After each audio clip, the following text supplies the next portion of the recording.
வணக்கம், ஷீலா தேவிஸ் கிச்சன். இன்னைக்கு நாம சுவையான ஈஸியான பூண்டு தொக்கு எப்படி செய்யலாம்னு பார்க்கலாம் வாங்க. அதுக்கு முன்னாடி சேனலை சப்ஸ்கிரைப் பண்ணாதவங்க சப்ஸ்கிரைப் பண்ணிக்கோங்க. அது கூடவே பெல் ஐக்கானையும் கிளிக் பண்ணிக்கோங்க. இப்போ வாங்க வீடியோக்குள்ள போகலாம். தேவையான பொருட்கள்: நல்லெண்ணெய் 100 கிராம், கடுகு 1 ஸ்பூன், பெருங்காயத்தூள் 1/4 ஸ்பூன், தனி மல்லித்தூள் 1 ஸ்பூன், கடுகு வெந்தயம் வறுத்து அரைத்த பொடி 1 ஸ்பூன், உப்பு 1 கப், மிளகாய்த்தூள் 1/2 ஸ்பூன். காரம் உங்களுக்கு இன்னும் கூட தேவைப்பட்டால் நீங்கள் மிளகாய்த்தூள் சேர்த்துக்கலாங்க. காஷ்மீர் மிளகாய்த்தூள் 1/2 ஸ்பூன். பூண்டு 100 கிராம் நான் எடுத்திருக்கேங்க. அதை 2-3 கட் பண்ணி எடுத்திருக்கேங்க. சின்ன பல் பூண்டாக இருந்துச்சுன்னா நீங்கள் அதை அப்படியே போட்டுக்கலாங்க. 100 கிராம் பூண்டை மிக்சி ஜாரில் திப்பியாக அரைச்சி எடுத்து வச்சுருக்கேங்க. இது 2 சேர்த்து 200 கிராம் வருதுங்க. புளி பெரிய லெமன் சைஸ் எடுத்திருக்கேங்க. இது 50 கிராம் இருக்குங்க. இது தண்ணியில் ஊற வச்சு கரைச்சி எடுத்து வச்சுக்கலாங்க.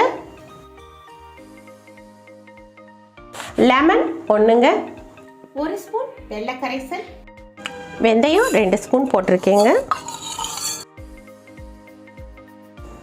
அடுப்பை சிம்மில் வச்சு லைட்டாக வறுத்து விட்டுக்கலாங்க. நல்லா வறுபடட்டும்.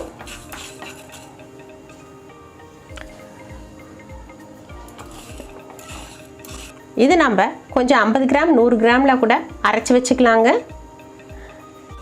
இது எல்லா ஊறுகாயில் சேர்க்கும் போது நல்ல மனம் கொடுக்குங்க. இதை தனியாக எடுத்து வச்சுக்கலாங்க. 2 ஸ்பூன் கடுகு சேர்த்துக்கலாங்க. இதையும் நல்லா வறுத்து விடலாங்க. அடுப்பு சிம்மிலே இருக்கட்டுங்க. நல்லா வெடிச்சு வருது பாருங்க. இப்போ நம்ம அடுப்பை ஆஃப் பண்ணிடலாம். இது 2 பொருளையுமே ஒன்றா சேர்த்துடலாங்க.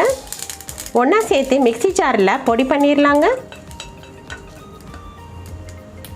இது நல்லா ஆறின பின்னாடி மிக்சி ஜாரில் போட்டு பொடி பண்ணி எடுத்து வச்சுக்கலாங்க.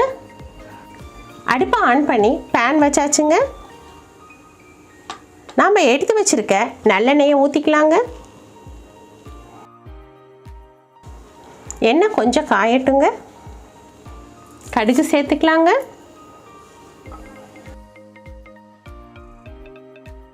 கருவேப்பிலை சேர்த்துக்கலாங்க. இது கூடவே நறுக்கி வச்சுருக்க வெள்ளைப்பூண்டு சேர்த்துடலாங்க. எண்ணெயில் கொஞ்ச நேரம் வதங்கட்டுங்க.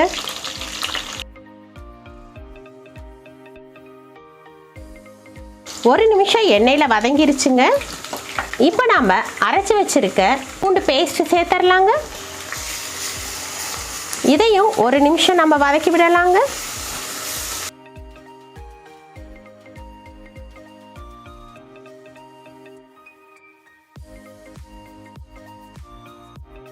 ஒரு நிமிஷம் வதக்கியாச்சுங்க. இது கூடவே நாம் எடுத்து வச்சிருக்க பெருங்காயத்தூள் சேர்த்துடலாங்க. தனி மல்லித்தூள் சேர்த்துடலாம். மிளகாய்த்தூள் சேர்த்துடலாங்க.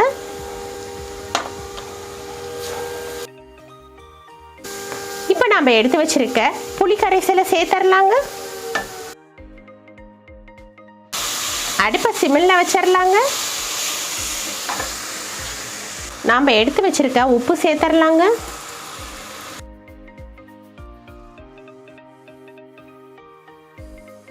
கொஞ்ச நேரம் சிம்மிலேயே இருக்கட்டுங்க. அப்படியே வதங்கட்டுங்க. இப்போ நம்ம மூடி போட்டு ஒரு நிமிஷம் விட்டுறலாங்க. ஒரு நிமிஷம் வதங்கிருச்சுங்க. இப்போ நாம் 1 ஸ்பூன் வெள்ளை கரைசல் சேர்த்துக்கலாம். இது உங்களுக்கு தேவைப்பட்டால் சேர்த்துக்கலாங்க. நல்ல சுருளை வந்துருச்சுங்க. எண்ணெய் விட்டு வருது. இந்த ஸ்டேஜில் நம்ம எடுத்து வச்சுருந்த காஷ்மீர் மிளகாய்த்தூள் சேர்த்துக்கலாங்க.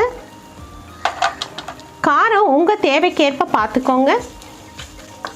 இப்போ நம்ம அடுப்பை ஆஃப் பண்ணிடலாங்க.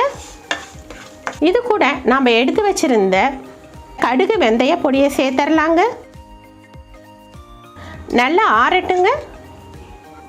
கொஞ்சம் ஆறின பின்னாடி நம்ம லெமன் ஜூஸ் சேர்த்துடலாங்க. இது நல்ல சுவையை கூட்டுங்க, டேஸ்ட் நல்லா இருக்குங்க.